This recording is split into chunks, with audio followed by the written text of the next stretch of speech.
আজ বাড়িতে গেস্ট আসবে, তাই সকাল থেকে আমি ভীষণ ব্যস্ত ছিলাম। আর একটু পরেই সবাই চলে আসবে, তোমাদের সাথে অবশ্যই দেখা করাবো। এসে গেছে বোন, ওর হাজবেন্ড, মামা মামি সবাই। চলছে খাওয়া দাওয়া আর জমিয়ে আড্ডা। একসাথে হলে এগুলো কিন্তু খুব মজা লাগে। ফটোশ্যুট তো হবেই, আর আমার বাড়ির পার্টি মানে ডান্স আমরা করবই।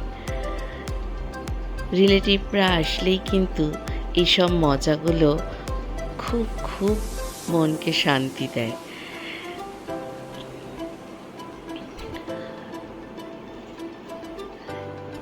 কিছুদিন পরপরই আমরা দেখা করি।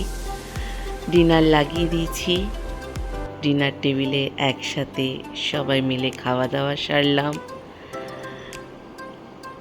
এখন প্রায় রাত 12:30, বাড়ি ফেরার পালা। সবাই ভালো থেকো, সুস্থ থেকো, টাটা।